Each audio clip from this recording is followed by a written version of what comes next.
Good morning. As Don mentioned, our theme today is Amazing Grace. And it is a really big concept to grasp how amazing God's grace is. And it's a very personal thing for each and every one of us. But as I was preparing for this sermon and I came across this video, I just fell in love with this. I thought it just gave us a great visualization as to how amazing God's grace can truly be. And part of what made me fall in love with this video is that it feels so true. Sometimes, we've maybe done something wrong or we feel bad and we're praying to God. And just like at the beginning of that video, the son goes, "I wish you would have picked up." Sometimes it feels like in those early stages when we're praying to God that sometimes it may feel like it's falling on deaf ears, that God isn't listening to us. But what we don't see is what the Father was actually doing there. Well, the Son was praying for some time with his Father, for his Father's forgiveness, and for that symbol, that sign that his Father forgave him. All he asked for was for one sheet to be left on the porch. And look at what amazing grace that Father bestowed. He not only put one sheet on the porch, but he lined the road with sheets. He put them all over the house, even without words, even without verbal affirmation to the Son that he was forgiven and that he was loved, that the Son drove up to that and just instantly knew that he wouldn't have to grovel, he wouldn't have to do any of that. The Father loves him. So I just really fell in love with that. And it also fits in with our scripture for today. It's more of a modern taking on the prodigal son. And so I really thank Don for going through the stories today. Now I don't have to cover quite so much. Woohoo! So I thank you. But as Don said, our theme today is Amazing Grace, but if we could put a subtitle to it, The Lost is Found is the real kind of crux for today's sermon. And as Don mentioned, there are the three parables. But before I jump into just briefly with the stories again, I just keep referring to Don. As Don mentioned, Jesus was a teacher. And even as those lyrics that we sang at the cross, where it said, "I am in all of you," we said, sang that at the cross. But as a teacher myself, looking at the way that Jesus taught, I am in awe of his teaching. And I'm in awe of it just because, he had this great mind, but he was able to meet the people where they were, to meet his students, so to speak, where they were, and really use these parables, these stories, with images that they could understand. And he told it in stories. Stories are much easier to remember than facts, okay? You can say you are loved by the Father, but if you can tell these stories to give imagery and all of that, that's what students remember. And my poor family, like whenever I run into my students that I have had in my classes, I like to tell stories in my class about my family and use them as examples. So sometimes when I run into students that I've had in the past, and if I'm out and about with Brian or the kids, they're like, "Oh, I remember," and I'm like, "Oh, don't give all the details for the stories I've told." No, but they still remember that. And I've had students tell me that when I went to go take the NCLEX, I remembered this, which is the nursing exam. I remembered this because of this silly story you told about Madison. So telling stories is a great way to get a lesson across. So Jesus is just a masterful storyteller, but his stories, the stories that he told, on the surface seem so simple, so easy. We have a shepherd with 100 sheep and one was lost. We have a woman with 10 coins, one was lost. We have a father and son in a difficult relationship. So these stories on the surface they're very simple to read through. They're very simple to kind of grasp maybe the initial understanding of it. But we are 2,000 years later, and we're still grappling with the complexities that are built within these stories. Each time I go through these parables, I find something new. And you can look, if you do your research, we have theologians and scholars and everyday people putting out their take on these parables, and it means something different to each and every one of us. So these stories are simple, but they're so complex and they're meaningful to us. And again, each time that we go through these, we are able to find new meaning. And as I was preparing for this sermon, there was two things that struck me, two new things I had never thought about before with context to these three parables that are simple. I've thought about them many times, but again, I'm still finding new meaning in them. And the first thing that struck me was, yes, the lost are found, and these are three stories of lost things or lost people. But if we look at the transition from one story to the next, there's different levels of lost. Okay, so in the first story, it is the shepherd, and he has sheep. And I apologize, I feel like every time I'm up here, I'm talking about sheep. I don't know what it is. I am not a sheep expert. I don't even know what the word is for that. But, and I have no sheep brains to show you today. I'm sorry if you're sad about that one. But so with that first story, with the shepherd losing the one sheep, what struck me as I was reading that story is that, yes, the one sheep was lost, but it just strayed. Do we remember from way back when I talked about sheep and the way that they heard and all of that? Sheep's the eyes for a sheep, there's one on each side. So they can't see straight ahead, which is why they do herd. So when they're following the shepherd, they cannot see the shepherd straight in front of them, but they can see the behinds of the sheep that are on either side of them. And so that's how they make their way. They can't see straight, but they can see side to side. And so if something distracts them or whatever, if their attention is elsewhere for a moment, it's easy for them to stray off the path, and they can't find their way back with that direct line of sight. They just don't have it. So in that first story, what struck me is it's not so much that the sheep was lost. I mean, the sheep did was apart from the herd, but it simply strayed. Okay, so that's a level. I mean, it's easy if we put ourselves into these stories. I'm sure we've all gotten sucked into the rigors of life. Maybe haven't been praying as much as we had used to. Maybe didn't attend church as regularly as we used to. Maybe didn't think about our scriptures as regularly as we used to. And it's very, very easy for us to stray away from the pack. Okay. And so, and with this story here, the shepherd, once he discovers that one sheep had strayed, he leaves the 99 to go look for that one. And not only does he find that sheep, when he finds that sheep, he's not angry with that sheep. He puts the sheep on his back and takes it back to the fold and rejoices. So you can stray, and the Father, the shepherd, however you want to think of him, is rejoicing with you when you come back to the fold.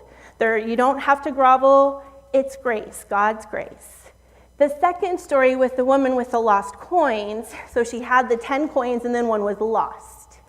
So with that one, it's not simply that the coin strayed away from the herd. This coin was lost. So that's a different version of lost.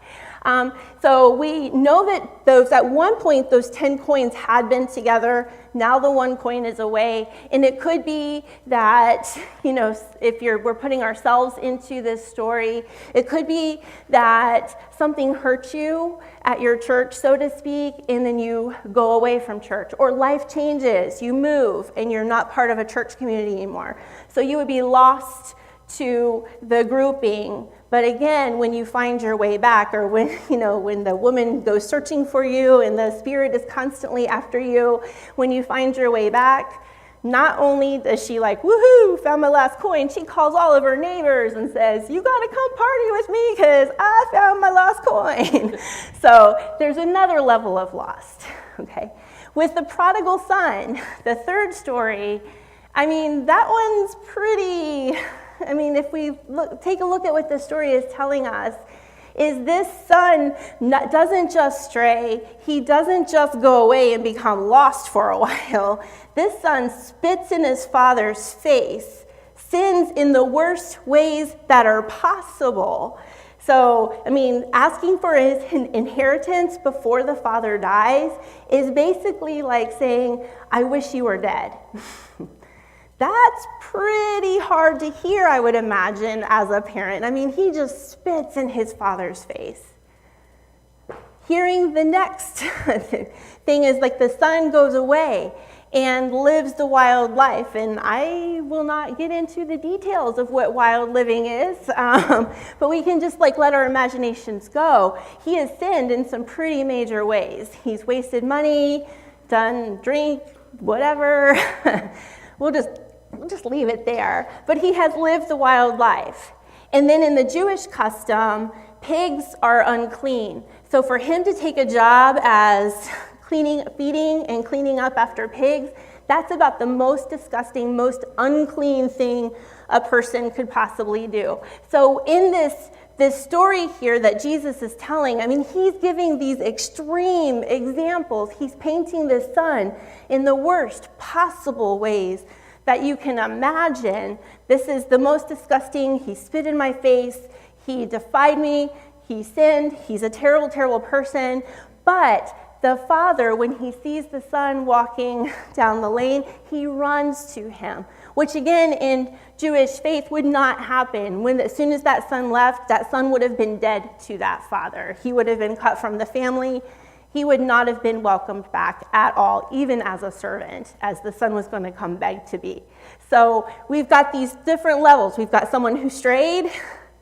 We've got someone that was lost. We have someone that spit in the father's face and did the most disgusting things possible. And yet, at the end of each one of those three stories, when the lost person or thing was found, there was rejoicing. So there was amazing grace. Now, the second thing that occurred to me that I've never really thought about is with the story of the prodigal son, there's another story within there. There's another lost item. We always focus on the sheep, the coin, or the prodigal son, but there's another person in the story that, there is another lost person there, and that is the older son. He is lost. And as I was thinking about this parable and how even in this modern day rendition, the older son was completely left out of it, he's not a very popular person. Because if we take the story to the next part, as we read in the scriptures, is after the father runs to the prodigal son and rejoices that his son has returned home, he gives him his fancy robe. He kills his best animal to throw a feast in his honor. And then as the older son is coming home, he hears all of this celebration. And what the scriptures tell us is that when he finds out that his father is throwing a party in the younger son's honor, he is angry. He is very angry, and he doesn't even go to say anything to the father. He doesn't go to say anything to his brother that has returned. He goes away. He's so angry he can't even stand the sight of his brother. And with this, he's not a very popular person. He's not a very popular character, but it is in the older brother where I find myself right now.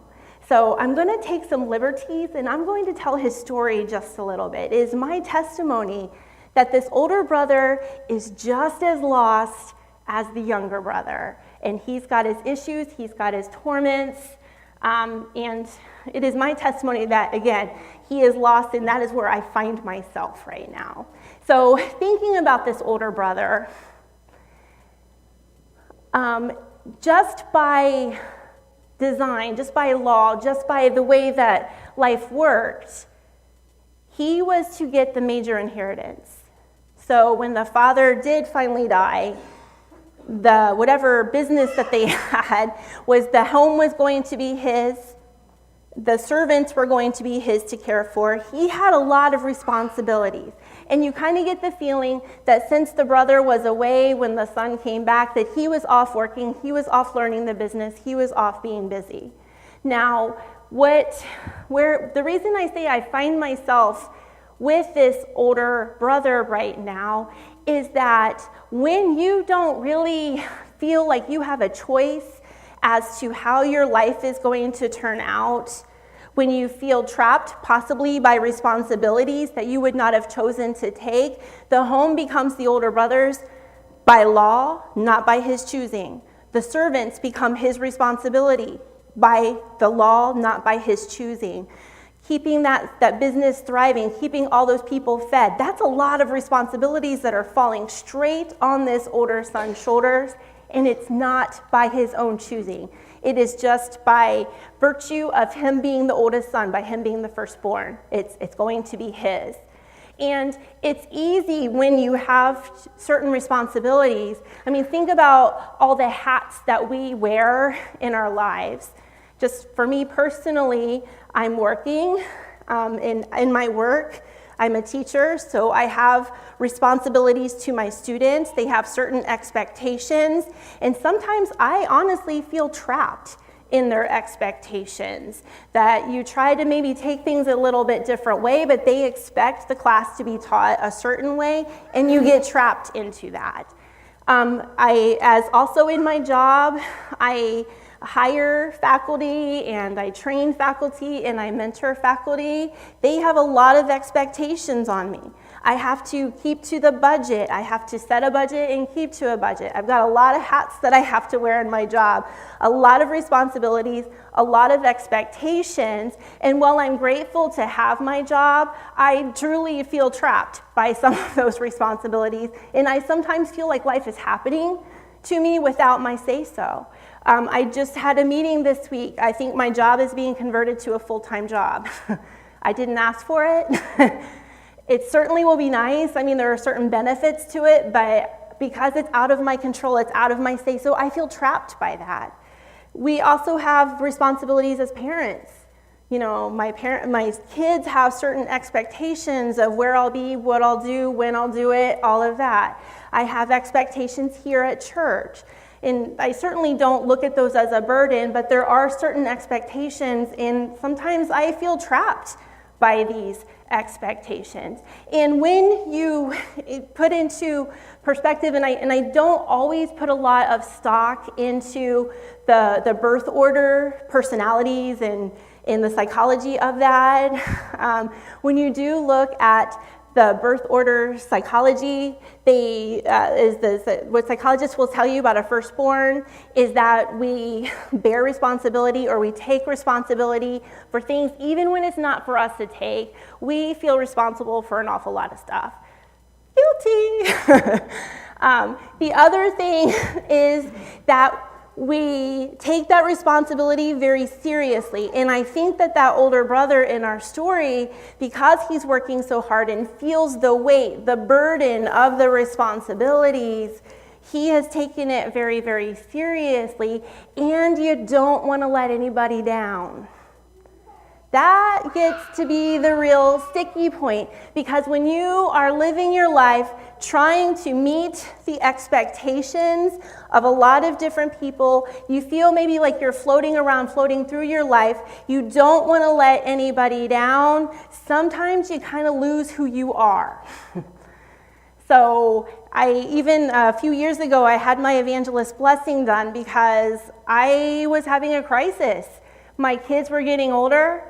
I knew what I was doing as a mother. I knew what I was doing for work. I knew what I was doing for other things. But I'm like, when I take kids out of the equation, when my kids grow up, I don't know who Amy is anymore. I've lost myself in my responsibilities. You can lose yourself. So this is where I really think the elder brother is at, is that he is lost. He is lost into his responsibilities.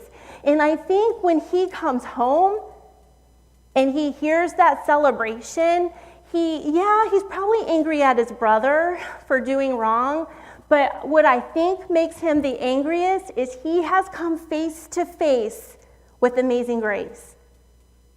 That he comes home from meeting and beating all those expectations that were put upon him. He's always doing the right thing, trying to do the right thing, working hard to earn grace. But now he's just discovered that when you spit in your father's face, when you sin in the most horrible ways possible, that younger brother always had his father's love. He didn't have to work that hard. He didn't have to prove himself. You cannot earn grace. You don't have to earn it. It is yours. So if you are feeling trapped by your responsibilities, if you are feeling lost in who you are because you are trying to do the right thing for too many people, if you are trying to please God, stop. You already have. You have earned amazing grace.